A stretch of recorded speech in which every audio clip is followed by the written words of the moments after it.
କ୍ଳାନ୍ତ ହୁଅନ୍ତି ନାହିଁ କି ଶ୍ରାନ୍ତ ହୁଅନ୍ତି ନାହିଁ। ଆମର ପରମେଶ୍ୱର ସେ କ୍ଳାନ୍ତ ହୁଅନ୍ତି ନାହିଁ, ଥକି ଯାଆନ୍ତି ନାହିଁ, କ'ଣ କି ଶ୍ରାନ୍ତ ହୁଅନ୍ତି ନାହିଁ। ତାର ଅର୍ଥ ସେ ସର୍ବଦା ସଦାବେଳେ କ'ଣ କରୁଥାନ୍ତି, ତାଙ୍କର ଲୋକମାନଙ୍କୁ ଦେଖୁଥାନ୍ତି। ହାଲେଲୁୟା।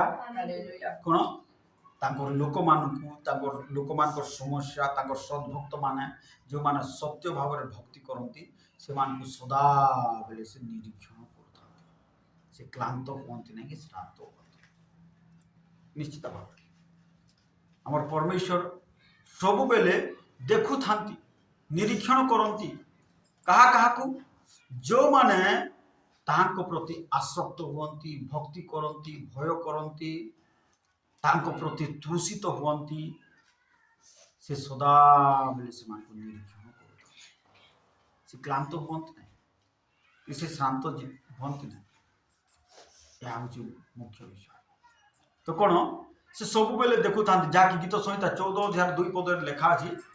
କ'ଣ ବିବେଚକ ଓ ପରମେଶ୍ୱରଙ୍କ ଅନ୍ୱେଷଣକାରୀ,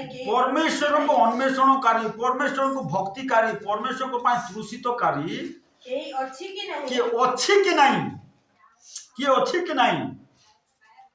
କ'ଣ ପରମେଶ୍ୱରଙ୍କ ପାଇଁ ତୃଷିତ ହେଉଥିବା ଲୋକ କିଏ ଅଛି କି ନାହିଁ? ଏହା ଦେଖିବା ପାଇଁ ତାର ଅର୍ଥ ସଦାବେଳେ ସେ ଦେଖୁଥାନ୍ତି। ପରମେଶ୍ୱରଙ୍କୁ ଅନ୍ୱେଷଣ କରିବା ଲୋକ, ପରମେଶ୍ୱରଙ୍କୁ ଭକ୍ତି କରିବା ଲୋକ, ପରମେଶ୍ୱରଙ୍କୁ ପ୍ରେମ କରିବା ଲୋକ କିଏ ଅଛି କି ନାହିଁ? କ'ଣ କିଏ ଅଛି କି ନାହିଁ? ଏହା ସେ ସର୍ବଦା ସ୍ୱର୍ଗରୁ ହେଲେ ଦୃଷ୍ଟିପାତ କରୁଥାନ୍ତି। କିଏ ଅଛି କି ନାହିଁ? କ'ଣ ବୋଲି ଲେଖା ଗଲା? ଏହା ଦେଖିବା ପାଇଁ ସଦାପ୍ରଭୁ ସ୍ୱର୍ଗରୁ ହେଲେ ମନୁଷ୍ୟ ସନ୍ତାନ ଗଣ ପ୍ରତି ଦେଖୁଥାନ୍ତି।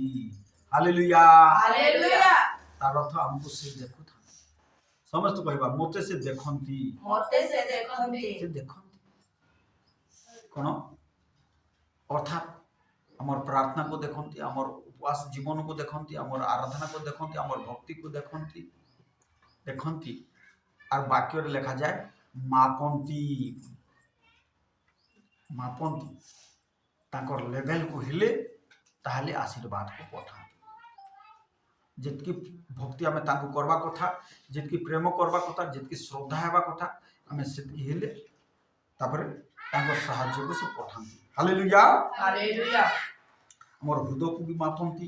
ଆମ ହୃଦୟ ଭିତରେ କେତେ ଭକ୍ତି ଅଛି, କେତେ ଉଦ୍ଯୋଗ ଅଛି ପ୍ରଭୁଙ୍କର ପାଇଁ, ସେଟା ସେ ମାପନ୍ତି। ଲେଖା ଅଛି, ବାକ୍ୟରେ ସବୁ ଲେଖା ଅଛି। ଖୋଲ, ହିତୋପଦେଶ ଖୋଲ, ଦେଖେଇବେ କ'ଣ ସେ ମାପନ୍ତି। ଆମ ହୃଦୟକୁ ସେ ମାପନ୍ତି। ହିତୋପଦେଶ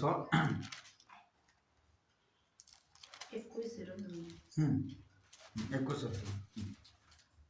ପଢ଼। ମନୁଷ୍ୟର ସବୁ ଗତି ଆପଣା ଦୃଷ୍ଟିରେ ଯଥାର୍ଥ, ମାତ୍ର ସଦାପ୍ରଭୁ ହୃଦୟ ସବୁ ତୌଳନ୍ତି। ମନୁଷ୍ୟର ସମସ୍ତ ଗତି ଆପଣା ଦୃଷ୍ଟିରେ ନିର୍ମଳ, ମାତ୍ର ସଦାପ୍ରଭୁ ଆତ୍ମାମାନଙ୍କୁ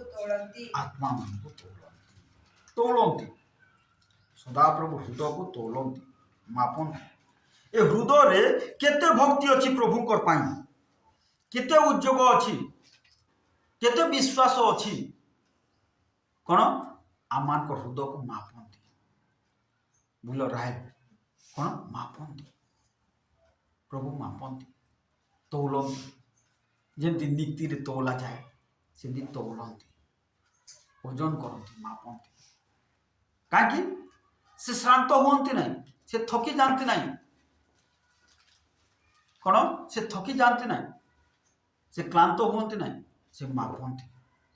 আর সেই অনুসারে যেତେବେଳେ ଆମେ ଠିକ୍ ଦେଖାଗଲେ ତାହେଲେ ଆଶୀର୍ବାଦକୁ ସେ ଢାଲି ଦିଅନ୍ତି। ହାଲେଲୁୟା। ଲେଖା ଅଛି, ପଢ଼ିବା ସେ ଯିଶାୟା ପୁସ୍ତକ 44:2-3 ପଦକୁ ପଢ଼।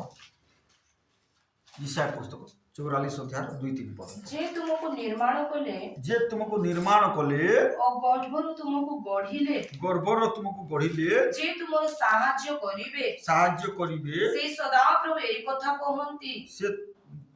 तुमको यही कथा कहती हे आमर दास जाकुब हे आमर दास जाकुब हे आमर मनोनीत जीशु ऋण हाँ भय कर नाही हाँ कारण आमे तृषित उपरे जल तृषित हेले किए तृषित अछि कि तृषित उपरे जल अशुष्क भूमि उपरे जल स्रोत ढालिबा जल स्रोत ढालिबा आमे तुम वंश उपरे आपण आत्मा आमर आत्मा को ढालिबा पवित्र आत्मा को ढालिबा और तुम संतान गण उपरे आपण आशीर्वाद ढालिबा हालेलुया हालेलुया कहा ऊपर ढालिबा बोले तृषित प्रभु को तृषा लक्ष्मी गारू तृषा अकाले दपुल कावाले एसिया को धाम कावाले कौन तृषा आज तृषा आम लोक मान तृषा हो ना दुनिया पाई टंका पाई पैसा पाई जिनिस पाई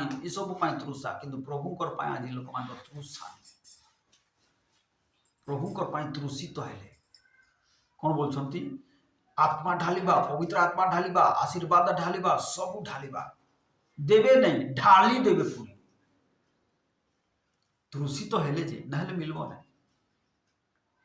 तो से प्रिय भाई भौणी माने आमे ए दिन मान कर तृषित हो काहे सदा प्रभु से क्लांत हुअन्ति कि क्लांत हुअन्ति नहीं कि श्रांत हुअन्ति नहीं से सर्वदा दृष्टिपात करूछन्ति सर्वदा दृष्टिपात करूछन्ति से तुम जीशु प्रभु मध्य कहले पार्वत्य उपदेशर माथ्यू पुस्तक 5 अध्याय कहले कौन धार्मिकता निमंते क्षुधित तृषित लोके धन्य कौन धार्मिकता निमंते नीति करको अकाली दपलु गलवारो धन्यलु वारो तृप्ति परचे वारो दर हां धार्मिकता निमंते क्षुधित तृषित लोक धन्य कारण से माने परितृप्त हेबे तृषा क्षुधा तृषा असले कहार पाई प्रभु पाई ताहले परितृप्त सब क्षेत्र रे परितृप्त सब क्षेत्र रे कोन सफिशिएंट सब क्षेत्र रे यथेष्ट मिलिबो न हेले हेबन तो से प्रभु कर पाई क्षुधित तृषित हेबा ताहले प्रभु यथेष्ट परितृप्त करिबे हालेलुया हालेलुया तो प्रभु कर गौरव हो प्रभु ता कथा कहउछथि तो सित आसु ए दिन मानकर प्रभुकर पाई तृषित हो काहे से सर्वदा देखुछंती काको देखुछंती को माने मोर पाई तृषित को माने मोर पाई क्षुधित को माने मोर पाई कोन उद्योगी परिश्रमी से निरीक्षण करंती स्वर्गर दृष्टिपात करूछंती सितमा से प्रभु पाई हम तृषित हेबा ताहले प्रभु परितृप्त करबे हालेलुया तो प्रभुकर गौरव हो प्रभु समस्त वाक्य हमको आशीर्वाद कर आस प्रार्थना करना मंगलमय सदा प्रभु एत बेले प्रार्थना कर बापा तुम्हें कार्य करो तुम्हें साहाय्य करो तुम अनुग्रह करो प्रभु ओ प्रभु आम मान को आहरी तृषित करो ओ प्रभु आप क्षुधित करो तुम आहरी क्षुधित करो तुम आहरी तृषित करो ए मंडल को तुम्हें तृषित करो प्रभु ओ प्रभु तुम्हें दया करो साहाय्य करो परमेश्वर राजा पिता प्रभु तुम सामर्थ्य को बुझी पारबे तुम शक्ति को बुझी पारबे तुम दान वरदान को बुझी पारबे तुम दया करो साहाय्य करो सकल विषय तुम अनुग्रह करो पिता प्रभु एत बेले प्रार्थना कर प्रभु पवित्र आत्मा पूर्ण हेबे पवित्र आत्मा को शक्ति सामर्थ्य पाई पारबे पवित्र आत्मा को अभिषेक दियो प्रभु दया करो पवित्र आत्मा को ओ वृष्टि को ढालो परमेश्वर राजा प्रभु प्रत्येक युवा युवती ऊपर पवित्र आत्मा को उपस्थिति दियो प्रभु धन्यवाद प्रभु मुस्कान को अनुग्रह करो हो प्रभु से मेडिकल कॉलेज में सीट पाइबो पढ़ी पारिबो प्रभु तुम द्वार खोलो यीशु का नाम रे मिराकल करो धन्यवाद प्रभु एत बेले प्रार्थना करछु हमर समस्त प्रार्थना सुनो समस्त निवेदन सुनो समस्त काकुति सुनो समस्त विनती सुनो प्रभु सकल विषय तुम अनुग्रह करो हमर स्वर्गस्थ पिता एत बेले प्रार्थना करछु सारा लक्ष्मी कार परिवार रे कार्य करो तांको जत्न नियो तांको आशीर्वाद करो तांको सहाय्य करो तांको बल दियो ज्ञान दियो प्रभु ओ तांको जो पैसा मिलवार अछि प्रभु ता अति शीघ्र मिले पारबो तुमे दया करो सहाय्य करो अनुग्रह करो निश्चय प्रभु हमर समस्त प्रार्थना सुनछो उत्तर दैछ प्रभु धन्यवाद छ बापा राहेल परिवार रे कार्य करो ओ प्रभु प्रीतिनाग भणी को परिवार रे कार्य करो समस्त विषय अनुग्रह करो धन्यवाद प्रभु যেতবেলে প্রার্থনা করছো পরমেশ্বর রাজা নিশ্চয় আমার প্রার্থনা শুনুছ উত্তর ଦେଇଛ সাহায্য করছো প্রভু ଯୀଶୁଙ୍କ ନାମରେ ପ୍ରାର୍ଥନା କରୁଛୁ ଆମେନ୍।